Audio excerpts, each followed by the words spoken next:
Bonjour, c'est Ursule encore. On est le 14 juin 2022. Alors, je viens sonner la trompette une troisième fois aujourd'hui et je viens proclamer le retour de notre Seigneur Jésus-Christ. Soyons tous bénis, amen, et que sa joie soit notre force en ce jour. Alors, jusqu'où avons-nous une alliance avec l'Égypte? Amen, l'Égypte c'est le monde, mais jusqu'où sommes-nous conscients que nous sommes en train de naviguer sur le terrain de l'Égypte? Parce que souvent, c'est pas évident. Ok, c'est pas évident. On est là, on a l'impression qu'on parle avec un chrétien, quelqu'un qui a le Seigneur, alors que dans le fond, on est en train de parler avec vraiment carrément un ennemi de Dieu, quelqu'un qui est camouflé, comme un caméléon, comme un loup, ou bien même, souvent la personne est juste de bonne intention, un enfant de Dieu, mais qui ne se sanctifie pas, et puis dont finalement tu ne vois pas l'astuce de l'ennemi, ou bien encore, tu as affaire à quelqu'un qui marche avec Dieu, bien, mais à un moment donné, il s'arrête au fait, il veut plus avancer. Et soit donc tu continues ton chemin, soit tu restes pris dans cet étau-là, et puis finalement tu creuses ta tombe. Alors, il est très important que marchant avec Dieu, on puisse nous assurer que à chaque fois qu'on est en train de marcher, à chaque fois on est en train de couper les ponts avec l'Égypte. Vous voyez, c'est comme les coureurs. Quand ils courent, il faut regarder bien les coureurs qui vont arriver loin. Il faut voir comment ils courent avec leurs mains. Ils fendent l'air.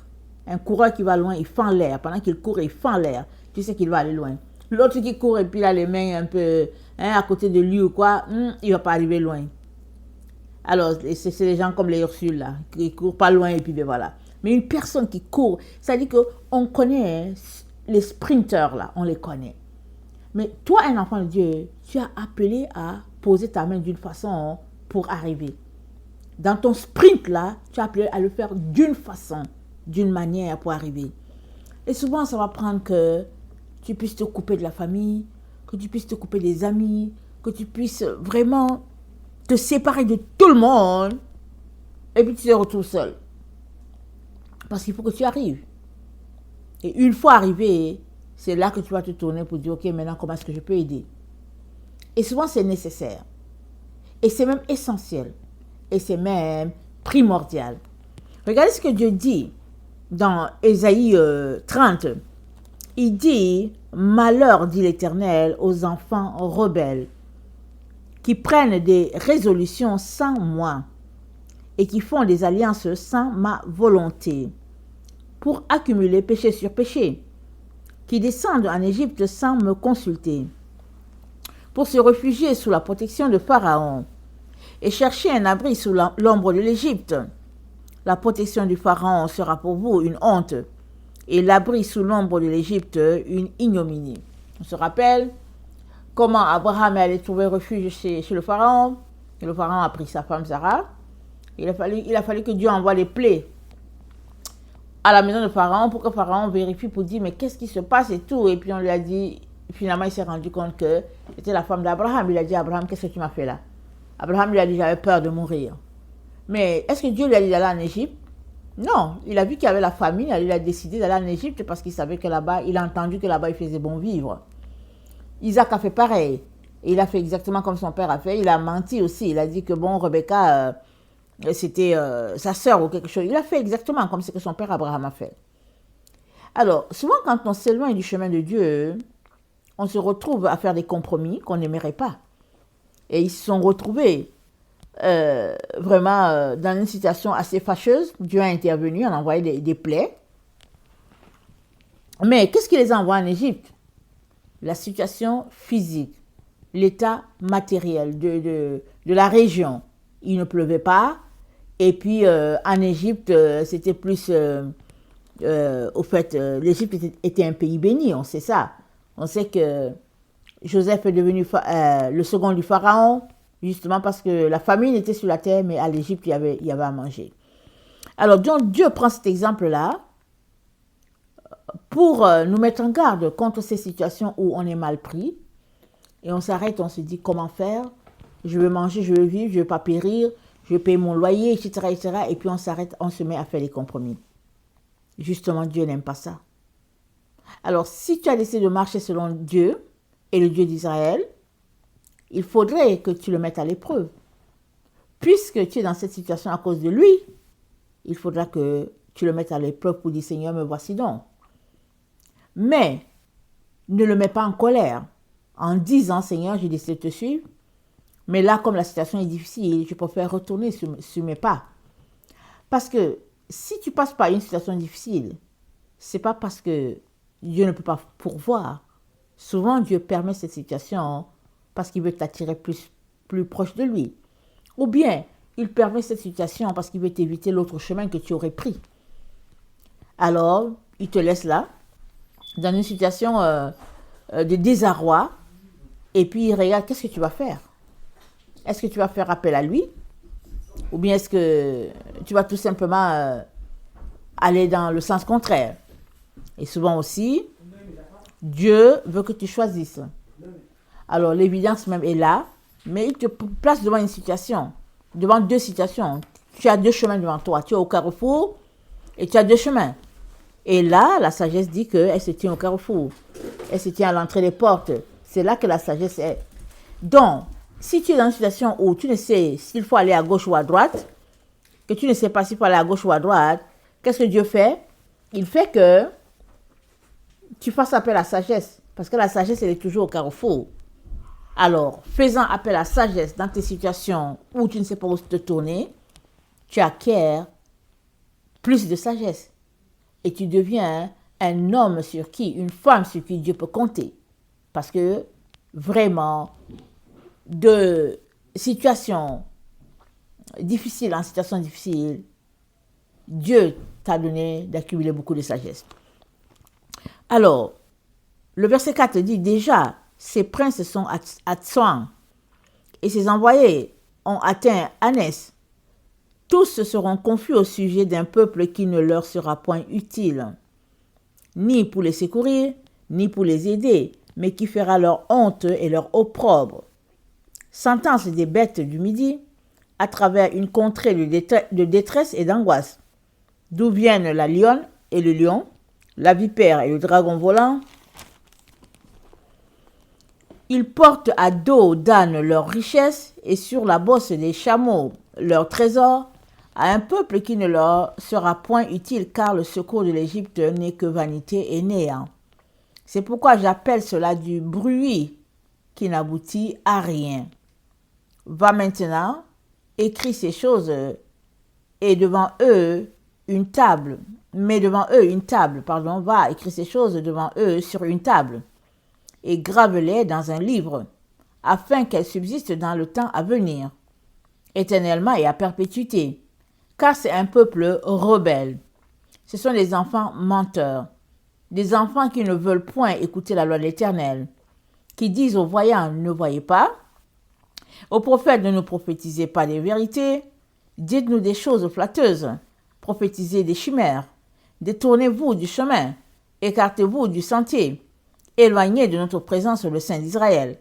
C'est pourquoi ainsi parle le Saint d'Israël, puisque vous rejetez cette parole, que vous vous confiez dans la violence et dans les détours, et que vous prenez pour appui ce crime sera pour vous comme une partie crevassée qui menace ruine, et fait saillir dans un mur élevé, dont l'écroulement arrive tout à coup en un instant, et il se brise comme se brise un vase de terre, que l'on casse sans ménagement, et dont les débris ne laissent pas un morceau, pour prendre du feu au foyer ou pour puiser de l'eau à la citerne.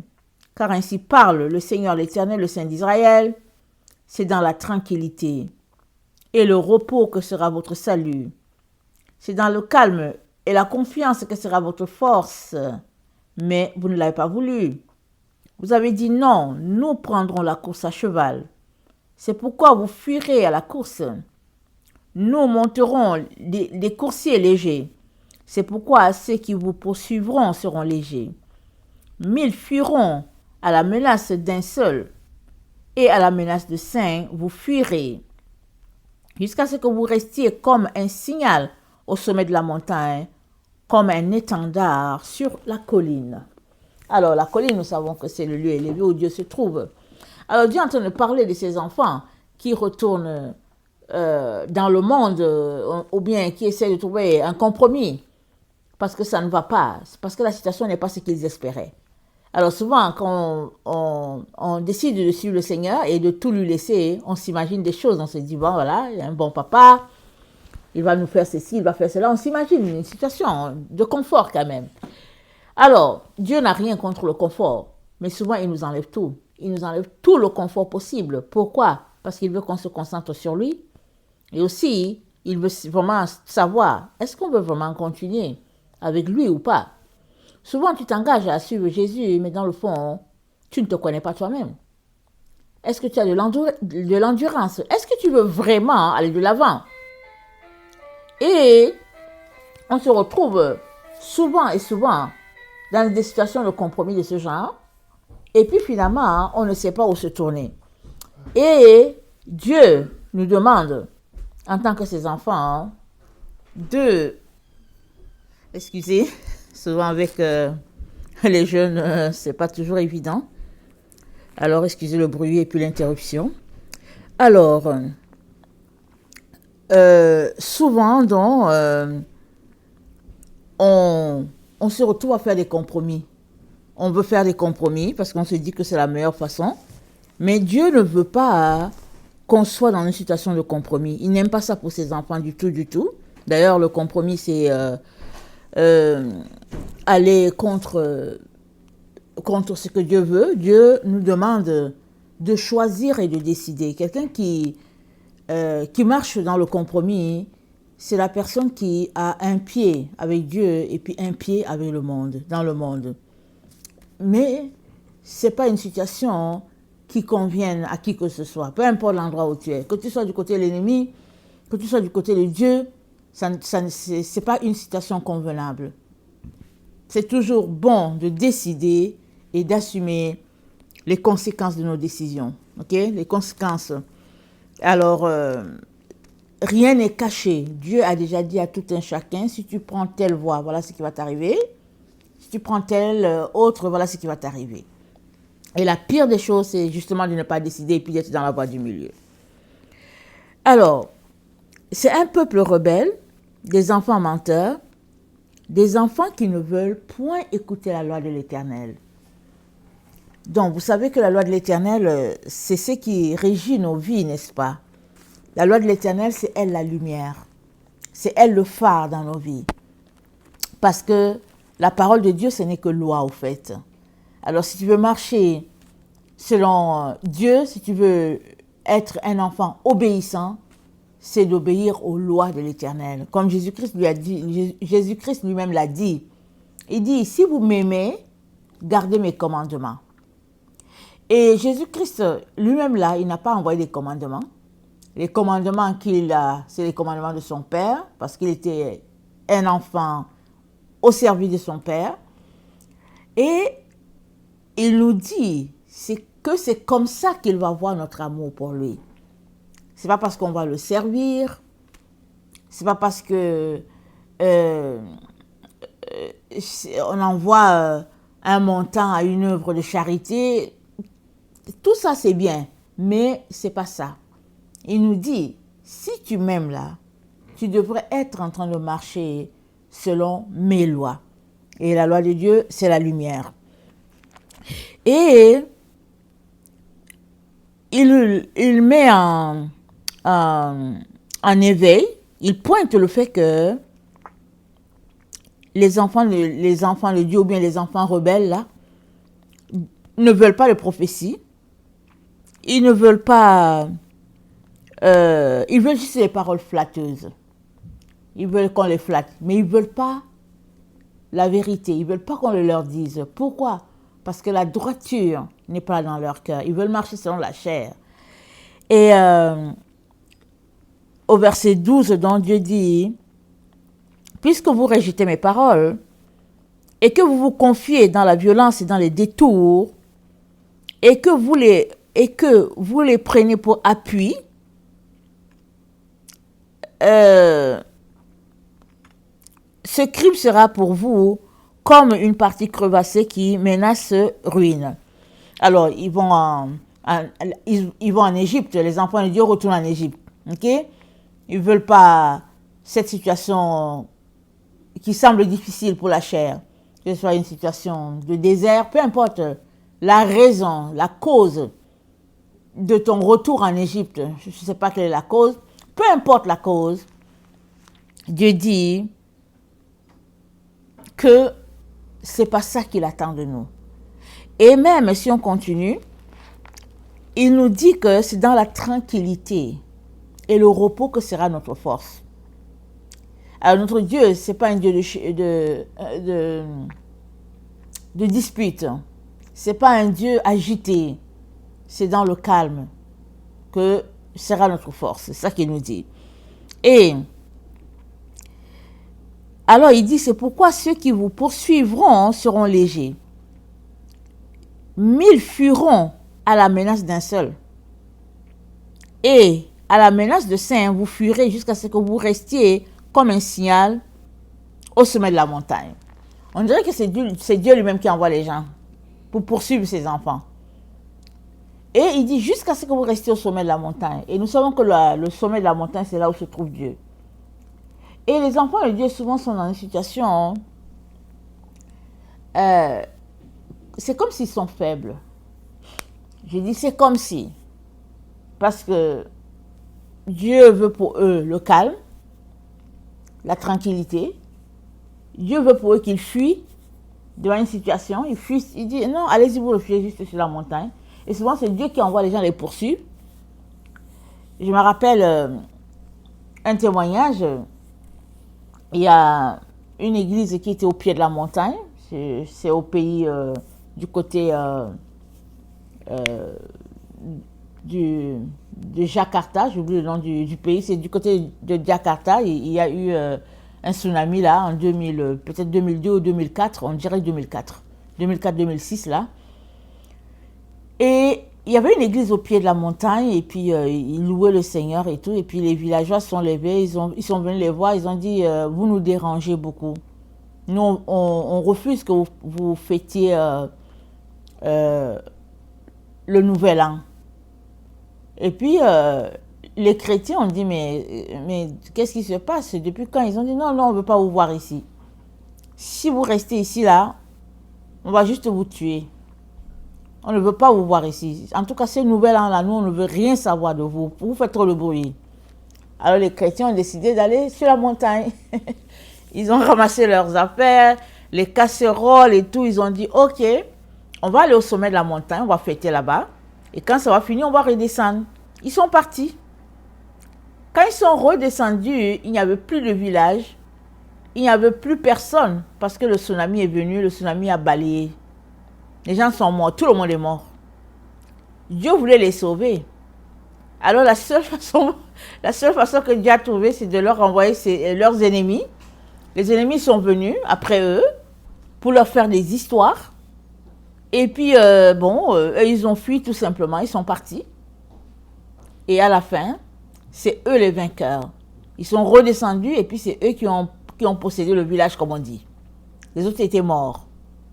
Alors, Dieu nous demande le calme et la tranquillité devant toute situation.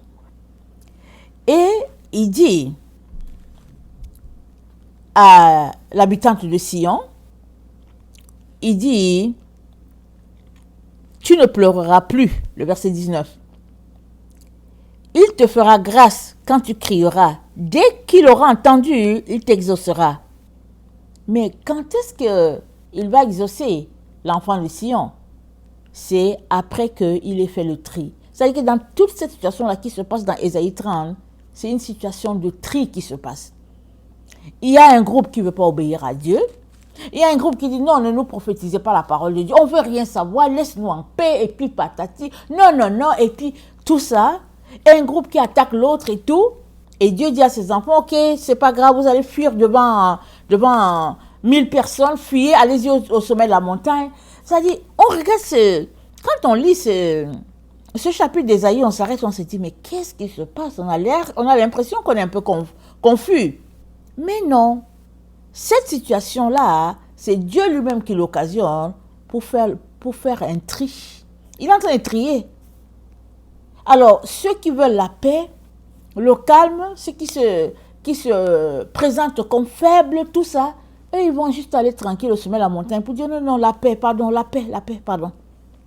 Ils vont s'en aller. Et après que ce tri-là sera fait, voilà ce qui se passe au verset 23. Alors, il répandra la pluie sur la semence que tu auras mise en terre. Et le pain que produira la terre sera savoureux et nourrissant. En ce même temps, tes troupeaux paîtront dans le vaste pâturage. Les bœufs et les ânes qui labourent la terre mangeront un fourrage salé, qu'on aura vanné avec la pelle et le vent. Sur toute haute montagne et sur toute colline élevée, il y aura des ruisseaux, des courants d'eau au jour du grand carnage, à la chute des tours. La lumière de la lune sera comme la lumière du soleil, et la lumière du soleil sera 7 fois plus grande, comme la lumière de 7 jours, lorsque l'Éternel bandera la blessure de son peuple, et qu'il guérira la plaie de ses coups. Amen. Il y a un jour pour l'Éternel et ses enfants. Il y a un jour. Souvent, en tant qu'enfant de Dieu, on se dit que c'est trop long. Mais Seigneur, mais pourquoi? Pourquoi ça dure comme ça? Mais ça, c'est le plan parfait de Dieu. Parce que souvent, dans ton attitude, Dieu sauve beaucoup de personnes. Vous savez, les méchants, quand ils finissent d'être méchants, ils se demandent après, mais pourquoi j'ai agi comme ça? Et quand les méchants finissent d'être méchants, souvent le remords vient, et dans le remords vient la vie. La vie qui naît dans le cœur de l'autre. Alors ne sois pas prompte à confronter ton ennemi. Sois calme. Sois paisible. Mais observe uniquement la loi en toutes choses. Comporte-toi de manière à ce que tu sois trouvé pur devant la loi de l'Éternel. Peu importe la situation. Et on est dans ce temps-là sur la terre où vraiment tout annonce le retour du Seigneur. On est la génération de la fin. Mais peu importe la génération qui a vécu sur la terre, il est toujours arrivé un temps de triche. Un temps dans une situation où finalement on a l'impression que c'est un méli-mélo. Mais non. Avec le Seigneur, il n'y a pas de confusion. Avec le Seigneur, il n'y a pas de brouillard. Dieu sait qui sont ses enfants et qui sont ceux qui sont juste là en balade. Il sait tout ça. Et vient un jour où il occasionne la séparation. Lui-même, il lance l'étincelle, un petit truc. Et puis, ça grossit, et dedans, pendant que ça grossit, la position, chacun prend position. Et à la fin, il y a 2 groupes. Il n'y aura jamais 3 groupes. Il y a 2.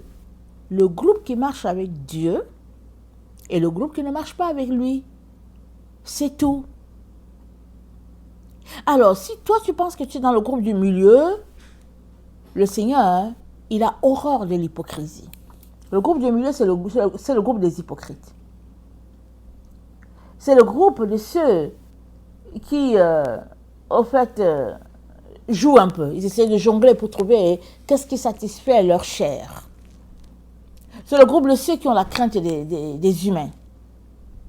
Alors, ils savent que ce que Dieu dit, c'est ça, mais ils ont la crainte des humains. Alors, ils essaient de jongler pour trouver vraiment une situation qui ferait l'affaire de tous. Mais Dieu, il ne nous a pas appelés à ça. Il nous a appelés à une droiture d'esprit, à une droiture de cœur. Si ta droiture d'esprit et ta droiture de cœur doit blesser quelqu'un, alors tu es dans ta droiture d'esprit. Tu es dans ta droiture de cœur. Parce que c'est à chacun de se concentrer sur sa vie, sur son appel, pour pouvoir avancer. Parce que on est appelé à marcher devant Dieu, pas devant les hommes. Alors, si un être humain est blessé par ta droiture d'esprit, tu ne peux rien, tu ne peux que prier pour la personne. Parce que toi, tu es en relation avec ton Dieu et c'est ton Dieu que tu es appelé à honorer, à élever, à satisfaire en toutes choses. Pas un être humain. Pas un être humain. Aussi cet être humain fut-il, je ne sais pas, la personne la plus importante de ta vie, mais elle n'est pas plus importante que Jésus. Si tu cèdes, c'est parce qu'elle est plus importante que Jésus. Jésus est la priorité des priorités des priorités. Parce que c'est lui qui nous a acquis au prix de son sang. Ce n'est pas l'autre personne.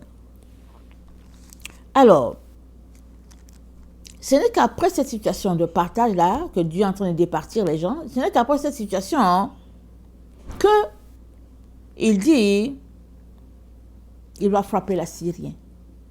L'Assyrien, c'est l'ennemi de Dieu. Donc, on est dans une situation, Dieu lui-même, il envoie la confusion, et dans la confusion, il fait la séparation, il forme deux groupes. Il fait la séparation. Alors, les méchants semblent plus forts, et l'enfant de Dieu est demandé par son Dieu à rester calme dans la situation, à ne rien faire. Et s'il faut fuir à la montagne, il n'a qu'à fuir à la montagne.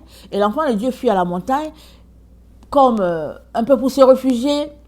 Et pendant qu'il fuit à la montagne, un peu comme pour se réfugier, Dieu dit, ok, maintenant Dieu te fera grâce. Quand tu crieras, Dieu répondra. Parce qu'il y avait trop de gens à côté de toi qui, au fait, bloquaient ta bénédiction parce qu'ils n'étaient pas avec le Seigneur à 100%. Et alors, Dieu, lui, il occasionne la séparation. Il occasionne ça lui-même, c'est son travail à lui. Et une fois que c'est fait, il dit à l'enfant, ok, viens maintenant. Je te donne ta part de pain. Je te donne ta part de poisson. Je te le donne. Il dit, tes yeux verront ce qui t'instruisent. Tes oreilles entendront derrière toi, la voix qui te dira, voici le chemin, marche-y. Car vous irez à droite et vous irez à gauche. Vous tiendrez pour souiller l'argent qui recouvre vos idoles et l'or dont elles sont revêtues. Tu en disperseras les débris comme une impureté. Hors d'ici, leur diras-tu. On ne veut pas d'idole dans notre vie, du tout notre Dieu. Tout doit être consacré à notre Dieu, uniquement à notre Dieu. Amen. Et il nous donnera donc de la nourriture pour nous-mêmes, pour notre bétail. Et notre lumière sera manifeste. Amen. C'est ça qu'il dit au verset 26. Notre lumière sera manifeste. Tous verront notre lumière. Mais avant que tous voient ta lumière, avant que tous disent que c'est vraiment c'est un enfant de Dieu, c'est une fille de Dieu, combien d'épreuves auras-tu vécu? Dieu seul sait. Mais ne refuse pas de vivre les épreuves de ta vie à cause de ta crainte des humains. Ne refuse pas. Ça fait partie. Et l'apôtre Paul a dit, il n'y a pas de coureur qui s'embarrasse des affaires de la vie. Il dit, il n'y en a pas. Il dit qu'il n'y a pas de soldat, il n'y a pas de laboureur. Et non, ça n'existe pas. Un laboureur, quand il se lève le matin, s'il regarde qu'il va pleuvoir, il ne va jamais planter. Ou bien s'il regarde qu'il fait chaud, il ne va jamais... Ça dit, le laboureur, quand il se lève, il sait seulement qu'il faut qu'il parte à son champ. Parce qu'il faut qu'il aille sarcler et puis qu'il faut qu'il avance dans son travail, sinon ça ne va jamais avancer. Le soldat, quand il se lève, il doit suivre ses maîtres. Il doit s'entraîner pour défendre le pays. Même si le pays n'est pas en guerre, il s'entraîne. Nos soldats-là, ils s'entraînent, et puis il n'y a pas de guerre, et puis finalement ils vont à la retraite. Mais le jour qu'il y a une guerre, ils seront rappelés. Ils s'entraînent. Parce que si le gouvernement dit, ok, ils vont s'entraîner quand il y aura la guerre, ce pays-là, il sera envahi. Donc, les soldats sont toujours en entraînement. C'est leur travail. Et le sprinter, comme on a commencé avec l'exemple du coureur, Le sprinter, si tu regardes son programme, si tu regardes la nourriture qu'il mange, si tu regardes son emploi de temps, hein, tu vas seulement dire, ah, vraiment, Seigneur, c'est sûr que je ne peux pas être sprinter. Parce qu'ils sont réglo. Et c'est comme ça qu'à la fin, quand ils gagnent la médaille et qu'ils chantent l'hymne de leur pays, tu comprends que, ouais, vraiment, le gars a travaillé ou la femme a travaillé. Essaye de t'asseoir, prendre le programme. Regarde. Souvent, il y en a qui partagent, qui partagent leur programme pendant qu'ils sont interviewés. On est étonné de comment ils sont stricts. Et nous, enfants de Dieu, quels sont les programmes que nous avons? Parce que tu ne peux rien avoir sans une organisation stricte. Tu ne peux rien avoir. Plusieurs enfants de Dieu ont un problème d'organisation. Tantôt, ils vont se lever à 2 heures du matin et puis l'autre jour, ils vont se lever à 7 heures. Tantôt, ils vont lire leur Bible pendant 2 semaines et après la prochaine fois, ils sont en train de danser le zouglou. Ou bien des choses comme ça. Tu t'arrêtes, tu te dis, mais qu'est-ce qui se passe? Mais on a besoin de rester constant dans ce que nous faisons. Et chaque fois qu'on est constant et qu'on plonge le regard dans le livre de la vérité, le livre de la loi, on se rend compte que, ah non, il faut encore que je coupe ici. Alors tu coupes encore. Et puis tu dis, ah, il faut que je coupe ici. Tu coupes encore. Parce que c'est cela avancer. C'est cela courir. Et puis, comme je disais, le coureur, ses bras, ça fend l'air. Quand tu les regardes courir, tu te dis, waouh. Donc, ça dit, on est sur un terrain de course. Et tu cours. Tu fais ta compétition non pas avec l'autre frère ou bien l'autre sœur. Non, tu fais ta compétition avec toi-même. Pourquoi? Parce que tu veux être le parfait, l'empreinte parfaite de l'autre toi que Dieu connaît. Toi, tu es ici sur la terre, mais l'image parfaite de toi et de l'autre côté, tu ne la connais pas. C'est Dieu qui a fait ça. Quand tu es venu là, Dieu t'a donné une mission. Tu es sur la terre pour faire quelque chose de bien précis. Si tu l'as trouvé, bravo. Si tu ne l'as pas trouvé, continue d'avancer. Et le jour viendra où tu vas faire parfait match avec ton autre image. Donc tu fais la course avec toi-même pour aller connecter à l'autre personne de toi qui est là-bas, afin que la gloire de Dieu soit. Mais il y a plusieurs qui perdent leur temps, ils font la concurrence entre eux. Ils sont là, ils mettent les bâtons dans les roues de l'autre, ils sont là, ils s'asseyent, ils critiquent l'autre là, ils font... Non, on n'est pas là pour ça. On n'est pas là pour ça. Si tu t'assois juste pour critiquer l'autre, c'est que tu as un problème. Tu as un problème. Parce que la vie, si tu étais occupé à chercher ta raison d'être sur la terre, tu n'aurais pas le temps pour l'autre. C'est ça. C'est parce que tu n'es pas occupé à tes affaires. Alors, tu cherches à mettre les bâtons dans les roues de l'autre pour pouvoir faire tomber le cheval à la renverse, comme dit la prophétie de Jacob. Alors, que le Seigneur te donne, toi qui m'écoutes, de commencer par t'organiser. Et quand tu seras organisé, tu réussiras à toucher Dieu si tu as aussi tourné le dos à la vie d'hypocrisie et la vie de compromis. Tu ne peux pas aller loin si tu ne règles pas ces choses-là. Que le Seigneur bénisse sa parole. Je vous aime beaucoup et Dieu davantage. Maranatha, Jésus revient. Amen et amen.